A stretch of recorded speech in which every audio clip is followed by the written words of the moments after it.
Yo,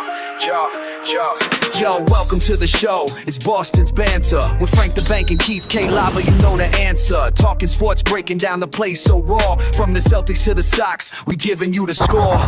Catch the vibe, we coming live. Filling up your feed, let the passion thrive. Every dunk, every run, we analyze the moves. Shout out to the fans, feel the rhythm and grooves. From Gillette to the Garden, we ain't missing a beat. Frank and LaCava bring the fire, can't accept defeat. What up, what up, what up? Welcome back to Boston's Banter, where the sports are wicked and the banter is pisser. I'm your host, Frank the Bank. With me, as always, is Keith LaCava. What's going on, Rotisserie Chicken? Not much, James Posey. Frankie, good to have you back this week, brother. Hey, it's good to be back. I was away, but thank you, Justin, for holding it down. You guys did a great job as always, so that's cool. We got an awesome show today, so let's get right into the Wicked Pisser news. Yes, sir, Frankie. We actually got some Celtics news, brother. So we're going to break it down real quick. Before we get into the big Celtics news, I just wanted to bring up some moves that happened today. So the Celtics actually traded recently acquired forward Georges Niang, the Massachusetts native, and 2 future second-round picks to the Utah Jazz for undrafted rookie R.J. Lewis Jr. I mean, I don't know who that is, but we'll see how that works out. I don't know what's going on there with the 2 picks. Seems like a little bit of an overhaul for an undrafted rookie. Hopefully he's nasty. Right. We'll see what happens. Brad seems to know what he's doing, right? Yeah, usually. And then the Celtics also signed forward Chris Boucher to a 1-year, $3.3 million deal. It was a fully guaranteed deal and is expected to have a significant role in the front court. So again, we'll see if Brad knows what he's talking about, these guys, and hopefully they pan out well. Yeah, I mean, it's going to be one of those years. Anyway, Tatum's going to be out for the whole year. Right. It's going to be, we'll be an average team. We're not going to be what we were the last couple of years. Probably be a 6th seed. I can see us being like a 6. We could be up in there, but we're not winning the championship this year without Tatum. So. Hey, man, you never know.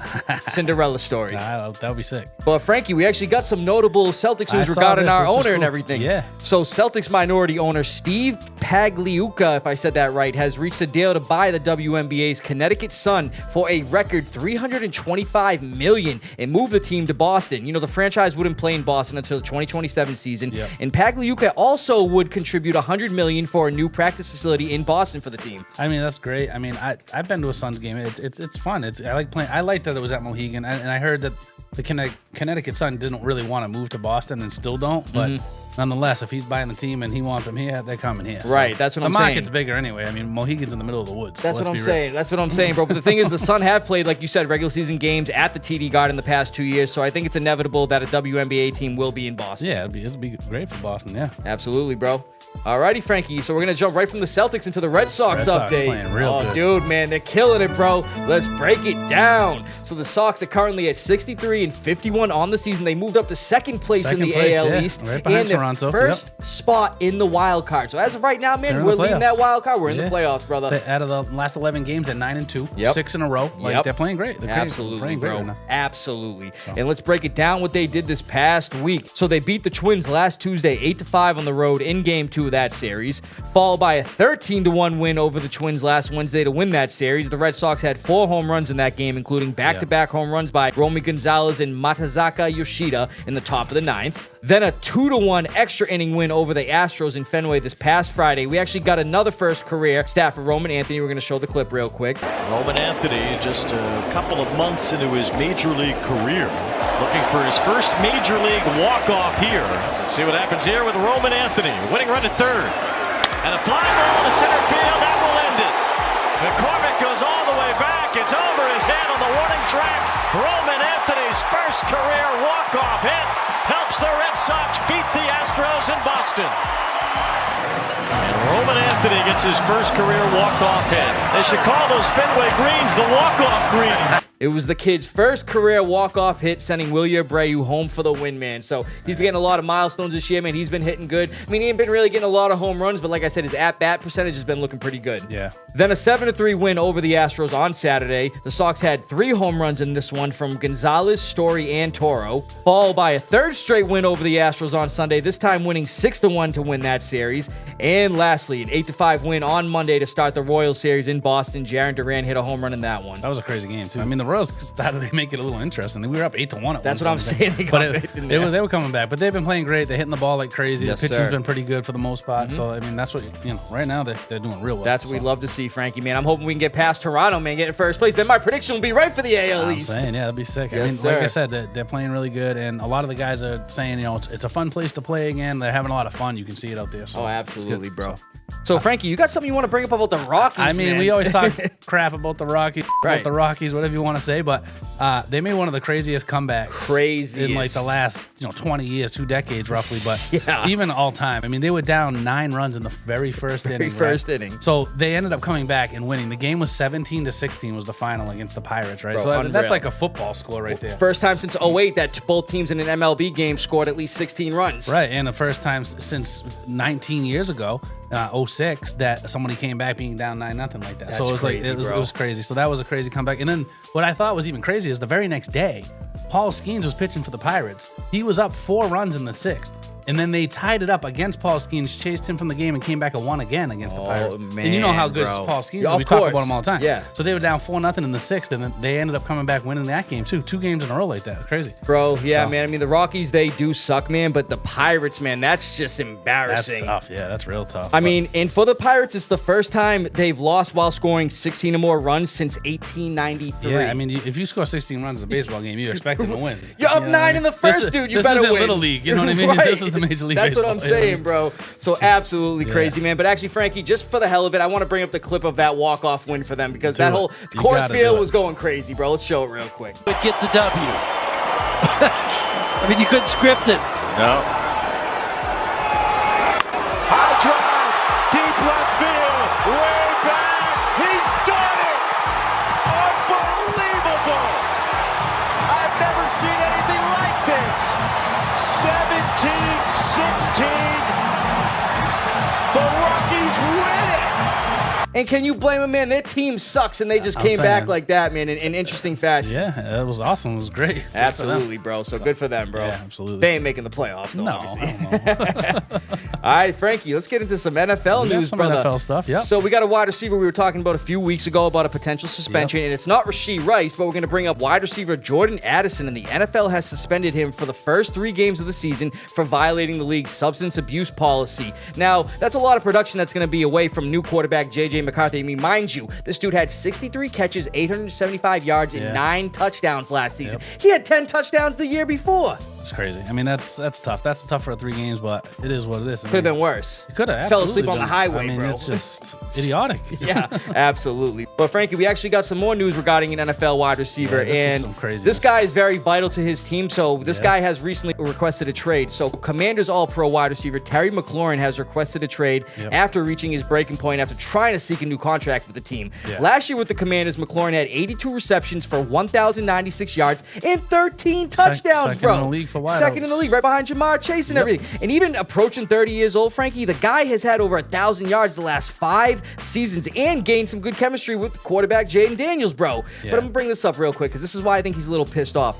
Newly acquired wide receiver Deebo Samuel is making more money annually, $17 million precisely, than McLaurin, who's only making $15.5 million, so almost $2 million more. And that ain't right, bro, in my opinion. I mean, especially considering where Deebo is right now and what Terry did last year. Well, Terry's been consistent, like you said. 1, 2, he's been there the entire time through the good, the bad, and now the good, the mostly ugly until last year. That's what right? I'm saying, so bro. he's been there the whole time. So it's like he deserves it more than anybody else, and way more than Deebo, Way who's more. only been there for a couple months. Couple months, bro. And mind you, he didn't do too good with the 49ers last year, dropping crazy. passes left and right. I'm Man, saying, come to it's New crazy. England, Terry. You'll get paid. Like I said, heard we something lead the today. league in cap space. I'm saying we do, but I heard something today that the Dolphins might be considering trading Tyreek Tyreek Hill, I saw with that. a couple picks, and Yeah. like they want a couple picks back with McLaurin. Like I was like, that'd be crazy. I bro. heard that the Commanders are saying the Dolphins are I asking mean, for listen, too if much, McLaurin though. isn't with Washington, that definitely hurts Jaden Daniels' stock, in my opinion. It I'm does, sorry. and that's my keeper. I was thinking about keeping him too, but I have another option there. If for some reason McLaurin really does hold out, I might not keep him. I'm not gonna lie to you. I don't think I got a choice. Yeah, well, if you don't got a choice, I got a choice. I got 2 real good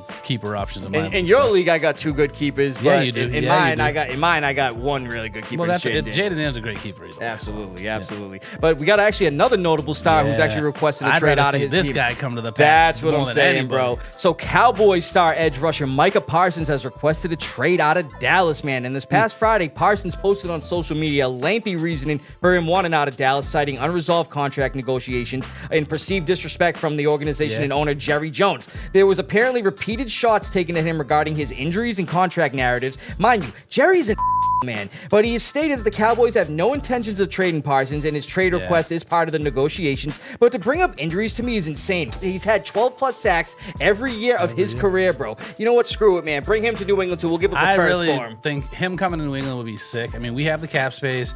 That's what I'm saying. Can you imagine him on our defense that's already pretty loaded up right now? That would be just... Dude, coming off the edge with the guys we just picked up. I'm saying we'd be unstoppable. Absolutely, I would love to see it. I don't think it would ever happen, but, Jerry likes to run his mouth. He always has. He always will. And, and Micah is right to request this. It's hopefully going to light a fire under Jerry. And his pay son the man, and pay him. You know what I mean? mean? Pay the man what he deserves. He absolutely deserves. Even with minor injuries, that dude's getting 12+ sacks this season the last 4 years, every year of his career. Top 2 or 3 in the league, if not top 1, edge rusher. You got to pay that, man. You got to pay him. All right, Frankie, we got some notable free agency moves that happened this past week, and we're going to bring it up real quick. So the Bengals have signed tight end Noah Fant to a 1-year deal. The 2019 first-round pick to the Broncos, who was traded to the Seahawks in the Russell Wilson deal. He now pairs with Mike Gesicki on the Bengals tight end depth chart, and he only had 48 catches for 500 yards and a touchdown last year with the Seahawks, but we'll see how he does with Joe Burrow at the helm. Yeah, that's better for him. Absolutely. And then we got one more signing here that I saw yesterday. It was kind of funny, man. So the Browns have signed a 6th quarterback in Tyler Huntley. I saw that, too. Huntley was had a couple, good games over his career. Right. Good he was actually a Pro Bowler a few years ago. Yeah, I'm saying, he's not a bad He was a fill-in Pro Bowler. But still, 1-year deal as quarterbacks Kenny Pickett, Dylan Gabriel, and even Shedeur Sanders are dealing with injuries, so they had to get another arm in there and everything. But it's still funny. 6 quarterbacks, bro. It's crazy. I mean, they don't know what they're doing over there. I feel like it's been an absolute show in Cleveland for years. Like, let's be real. It's terrible. Man, they don't get the quarterbacks right. I mean, if you look at the camp stats, the preseason camp, whatever you want to call it, the OTAs, Dylan Gabriel actually has been the best in camp. I've heard that. They have currently Shedeur Sanders listed as the fourth string. Fourth string, Flacco leading. Yeah, Flacco, Gabriel behind him. But Gabriel actually has the best completion percentage, and he has the most touchdown passes. So we'll see what happens. I actually heard Shedeur Sanders is going to be starting the first preseason game, but like I said, man, we'll see what happens with those quarterbacks. They got 6 of them now. That's crazy. Yes, sir. So, Frankie, this past week we had some NFL Hall of Fame inductees to bring up real quick. So I just want to bring up these 4 guys real quick that got inducted this past week, and they had hell of a careers, dude. So we'll start with cornerback Eric Allen, man. 14-year veteran from 1988 to 2001 for the Eagles, Saints, and Raiders. 6-time Pro Bowler and accumulated 54 INTs over his career. Well deserved to get into the Hall of Fame. So absolutely. Good. Then we got Shannon Sharp's brother, wide receiver Sterling Sharp. Like I just said, he's the brother of Hall of Fame tight end Shannon Sharp. Spent 7 years with the Packers, man. And he's getting in the Hall of Fame after only playing in 7 years. He had that neck injury that kind of shortened his career a little bit and everything. But the guy was a Triple Crown winner in 1992, man.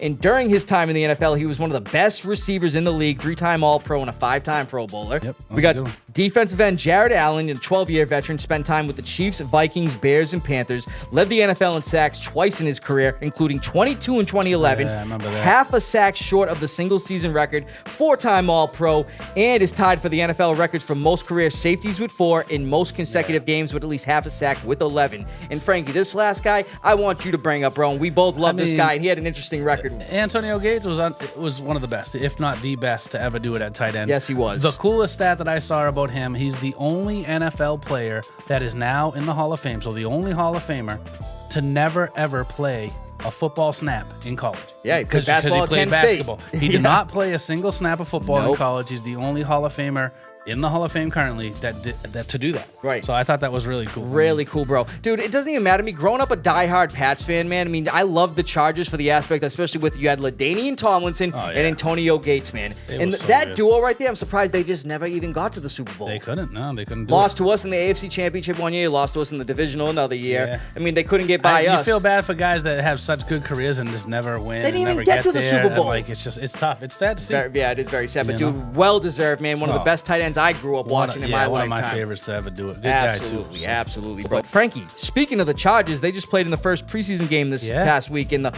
Hall of Fame game versus the Lions, where they kicked the Lions 34-7. And Frankie, I'm not going to get into that whole game with all the stats, but there is one player I want to highlight, and it's quarterback Trey Lance. I agree, because I was watching the game. The kid was lighting it up. Bro, 13 for 20, 120 yards, 2 touchdowns. Should have been 3. Well, should have been 3. And even though it's preseason, he looked pretty good, kind of cementing his spot currently as Herbert's backup. And I'd like to see the guy bounce back in his career, considering he was the 3rd overall pick in the 2021 NFL draft. Even though the Chargers starter Justin Herbert only threw 3 INTs all of last year, 23 touchdowns. He threw threw 4 INTs in a single playoff game, and you better watch out because my boy Trey Lance is eager for any opportunity. You hate Herbert so much. Well, it's hilarious. I love speaking of Herbert, before we get out of here, Frankie, real quick, I just want to bring this up. So lastly, again, speaking of the Chargers and Justin Herbert, look at this pick of notable quarterbacks versus playoff teams the last 3 seasons. I'm going to break it down real quick. Look at Mahomes. He's 23-8. You got Josh Allen, 14-9. Lamar Jackson, 17-11. And even Joe Burrow, he's under 500, but he's 11-14. And then we got Herbert the Herbert sitting at 3-18 the last 3 seasons versus playoff teams in the regular season. I've been saying this dude is overrated as and the proof is in the pudding, Frankie. Oh my God, this kid hates his guy. Dude, hey man, you screw me in fantasy 2 years in a row, you're done. I don't trust you no more. Good wicked piss of news. Yes, sir. So yeah, that was an awesome wicked piss of news. That was, man. We got a quick Foxborough focus. Let's just jump into that real quick. I went to the first in-stadium practice this past week. Looked pretty cool, Frankie. Yeah. I was speaking of training camp last week. Here. Yeah, man, let's look at the pictures real quick. You see Will Campbell there. I mean, I'm not sure who some of these other guys are and everything. Gonzo came over to us. Matt Collins actually signed my friend's girlfriend's phone, which I thought was kind of cool. I didn't have anything for them to sign, but we were in the front row. But it was really fun to see. Beautiful day. It was unbelievable. It was awesome. I brought some of my kids and stuff and their friends. Wish I could have gone, man. You invited me, man, but I got the newborn at home, bro. It was really good to see. I will say Diggs and May were hooking up a lot, but Diggs dropped one, got picked off. It was Diggs' fault, not May's fault. And then May threw one that would have easily been a pick six. Actually, if the guy ran it back on defense, I'm not even sure who picked it and just slid down. I think it was Alex Austin. Yeah, I saw a clip of it, I don't actually. know. So there was some, the backups actually beat the starters. So in the scrimmage. And Josh Dobbs looked pretty good. Josh Dobbs was lighting it up. I mean, honestly, he threw a couple dimes. I've been saying that, bro. The last few years, we've been relying on young backups, especially like Bailey Zappi and like Mac Jones being there as a backup at one point and everything. Dude, I'm glad we finally have a veteran as a backup. You know He's a great backup, but I'm saying he was putting balls in places. I was like, this guy can throw. He looked good. I'm very happy to hear that, man, especially with training camp going on. And it was cool to see, again, Will Campbell came to our corner. We were right in that corner of the sideline end zone there, so it was awesome when we were in the front row. So they came up. One of the guys threw the ball to me, and I threw it back to him because they were going around throwing the ball back and forth to everybody. I don't even know who it was, honestly. Could have been a practice squad guy. Hey, whatever, man. That's still pretty cool, Frankie, man. Wish I could have gone. For them this year. They should hopefully be a playoff team on the fringe there, so they should have a good favorite season. in 11 games, brother. I love it. That's it, Frankie. That's all we got for Foxborough Focus. We're gonna have a fun lava rounds. Our first real week of breaking down positions for fantasy football. So we're gonna start off with the QBs, kind of like we did last year. We're not gonna critique the top 10. I'm just gonna kind of go through the top 10, and then me and you will have 3 picks or so that are outside the top 10 that we think could break in or be kind of like a sleeper, if you will. So I like it. I'm gonna list off the top 10, according to ESPN right now, and this is a PPR list as well, which really doesn't matter for quarterbacks so much. But Josh Allen's currently ranked number 1, of course. Lamar Jackson at 2, our boy Jaden Daniels at 3, Jalen Hurts at 4, Joe Burrow at 5, Pat Mahomes at 6. Baker Mayfield at 7, Bo Nix at 8. I was surprised by that me one. too. Kyler Murray at 9, and surprisingly, Brock Purdy at 10. So that's also surprised by that too. So why don't we start off with you giving me a guy that you think could break this list or be kind of a sleeper that has a real upside this year? Alrighty, Frankie. I'm gonna start with our boy quarterback Drake May of the Patriots. I have him too. So dude, see, man, like we said, we don't go over our notes together and everything, man. So I have Drake May down too, actually. So alrighty, break Frankie. it down for me, and I'll throw out some numbers too. Absolutely, bro. So looking to be owned in 80% of Yahoo leagues. He's 15th ranked quarterback on ESPN and 18th on Yahoo with a current ADP of 121. You can get May later depending on how drafts go in your league, obviously. We saw the kid provide a spark and some big plays for the team that had absolutely no depth or over-the-top talent. And with the additions the Pats have made in free agency, with Stephon Diggs, Mac Hollins, and they drafted wide receiver Kyle Williams and running back Travion Henderson to add to good complementary receivers in Pop Douglas and Keyshawn Boutte. And mind you still got tight end Hunter Henry there, man. I think that the table's set for May to have a good season this year with the coaching staff and the team he had last year. He threw some picks and everything, but he still made big highlight plays with that team.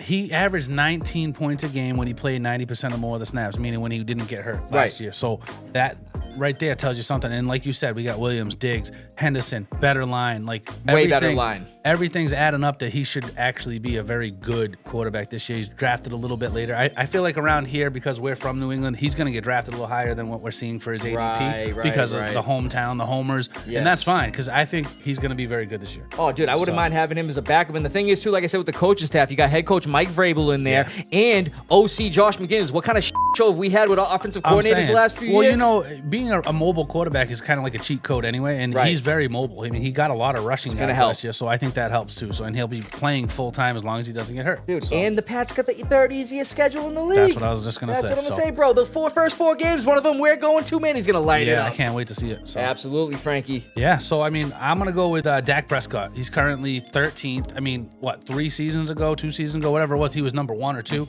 in the league in points overall. So, I mean, now that he's got Pickens there as well as CeeDee Lamb, I mean, it's like, come on, they don't have really a good running back per se, so it's like Javonte Williams and Miles Sanders. I mean, it's like they don't have much there, so it's like I feel like Dak's going to be throwing a lot, and he could be easily crack the top 10 over like 3 or 4 of these guys. Just gotta and be stay a sleeper. healthy, man. That's the thing. I mean, that's with anybody that you drafted. I mean, so. Well, like we've talked about with his yardage and everything, man. I could definitely see him surpassing what we talked about with his yardage. I forget the number precisely, but he stays healthy, man. He's going to throw for a lot of yards. Oh this yeah, year. for sure. Absolutely, Frankie. So for my number 2, I'm actually going to take Jordan Love of the Packers. I like Love too because he was on my short list. So with an ADP of 120 and the 16th ranked quarterback on Yahoo and ESPN, actually, he could easily be a settle for later quarterback option. He had 3,389 pass yards last year to go along with 25 touchdowns and 11 INTs, leading the Packers to an 11-6 record and making the wild card playoffs. I see his numbers improving this year. Mind you, they drafted wide receiver Golden, man. He's nasty. First wide receiver they take in the first round in 23 years, which tells me that they got big plans for the pass game. He's real good, that kid. That's what I'm saying. So I'm telling you, man, I think Love's going to get back to the 4K mark, which he had the year prior. There's a lot of deeper quarterbacks this year. I feel like quarterback this year is pretty deep for fantasy. I mean, it's tight except for the top like 4 or 5, but it's like those next like 10 to 15 guys, they're all going to be fairly close together in my opinion. But Jordan Love's a great pick. I mean, he stays healthy. It's the same thing. I drafted him last year, but he got injured. So I had Jaden Daniels in my backup, but he went crazy. So I started starting him, and now I got him as my keeper. So yes, sir. Yeah, and my third guy, I'm going CJ Stroud. I mean, this is more of a if he's there late kind of pick. I mean, he's a real sleeper. I mean, if you remember what happened 2 years ago, he had his rookie year, right? Tore it up. 3 or 4 interceptions. And then people started taking him pretty early. Right. So it's like he was getting drafted really early. So it was a disappointing year. So his second year, he's getting drafted really early in fantasy. He might have been the 4th or 5th quarterback taken. He was. Right? Roughly. A lot of people were like, wow, this kid's going to be nasty. He fell back. He's currently ranked 21st. Dude, I'm telling you, man, that O-line's a problem, bro. Their O-line looks like I'm saying they made that one upgrade at O-line, but again, CJ Stroud, they drafted 2 wide receivers. Jaden Higgins and they have Nico Collins, who's a top 5 guy. It's like they're going to have to throw the ball. Mixon's banged up already. I was going to say, he looks like he's missing an extended amount of time, I heard. And you got Nick Chubb here, too, who's already banged up. He's banged up. They're saying Chubb is like a shell of his old self. I read a lot about this. I think if you need a backup quarterback late, this guy's going to be sitting there late. He might even be a free agent in some leagues. If you need a spot starter, it's like CJ Stroud was literally like the 5th quarterback taking it. So it's like that's a good steal. It's the 21st overall. I mean, why not? It's just that they allowed a lot of sacks last year with Tunsil being there, and they lost Tunsil, man. So that was the anchor on their O-line. Yeah, again, I feel like it's just one of those things where it could work out though. If he actually runs too a little bit, which he's kind of mobile, but again, it's one of those things. Hey man, he could be motivated to show out and be like, hey man, I know I had not a a bad backup, year. And if you need a spot start against, he's got the experience too, man. So I think especially with those young receivers and Nico Collins being there, he stays healthy too. He could have a potentially good year. Absolutely. So Frankie, my third quarterback here, and it's going to be kind of a surprising one, but I'm going to say Bryce Young of the Panthers. I like Bryce Young too because he went crazy. I had to start him in your league. I had so many injuries. Last couple games. You dealt with a lot, bro. In the playoffs, I had to start Bryce Young in the championship. He got me like 19 points. Not bad. I still got killed. Has a current ADP of 127 and is also the 25th and 27th ranked quarterback in fantasy platforms. And I truly believe for his sake, he really takes the next step and shows why he was the number 1 pick in the 2023 draft. For starters, the Panthers still have the same O-line from last year. They tied for 8th fewest sacks allowed with 36. They have a mix of experienced veterans at wide receiver in Adam Thielen and newly acquired Hunter Renfrow out of retirement, who I hear has been looking really good in camp. He does. I heard that too. And young talented receivers in 6'5" first-round pick Teteroa McMillan, Xavier Legette, Jalen Coker, and even 6th-round pick out of Colorado, Jimmy Horn Jr., who I guess has been looking pretty good in camp too. And I like how the offense looks. Even their 1-2 running back punch of Chuba Hubbard and Rico Dowdle. And to help his case some more for the Panthers, they have the 5th easiest schedule this year. Yeah, it's not a bad pick. Like I said, I had to start in the championship against Justin, so it's like he did all right for me. Everybody else, I was so injured though against Justin. I mean, his team went off anyway. But I was gonna say, yeah, man, especially having Lamar Jackson and all Oh, he those went guys. off. It just I was gonna win even with my healthy guys, but I had like literally 6 waiver wire guys starting. I think. Bro, I'm telling you though, Bryce Young, man, like I said, man, I think it's like for his sake and his career, especially being benched at one point last year. And the year before was his rookie year, so you give him the benefit of the doubt.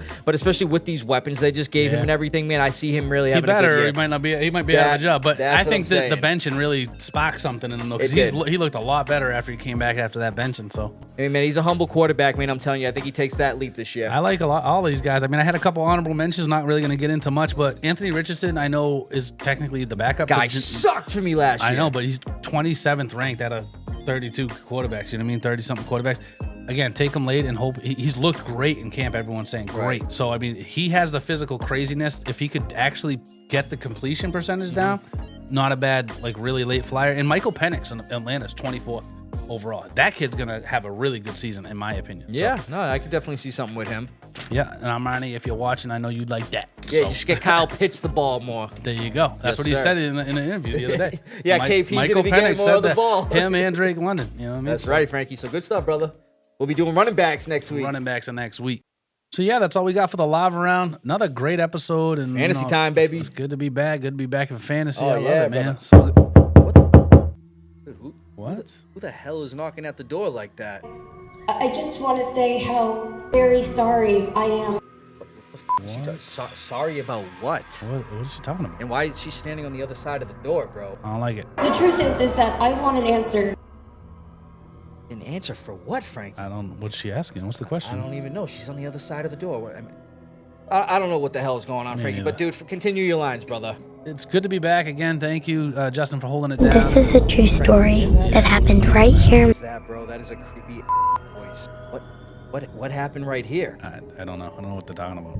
Frank, I'm not gonna lie, man. I'm really creeped out. I don't like this what either. the is going on. It's always something in this place. But let me ask you, man. You might know. What is it this week? I do know what it is. It's that new movie Weapons, which really looks good. really creepy, really good. You got to go check it out. This is going to be great. I can't wait to see it. It's going to be creepy. The dude who made that movie Barbarian actually made this. This looks creepy.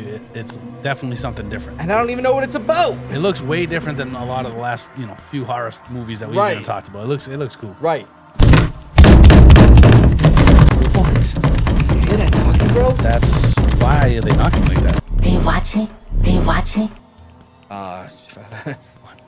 That's creepy as well, but I'm not gonna lie. Are you watching? I mean, are you watching Boston's Banter? You gotta be watching us. Oh, what? Let's get from Beantown to your town, stay wicked pissed. From Foxborough to your bro. Thanks for listening, everybody. We'll see you next week. Frank, let's get out of here, bro.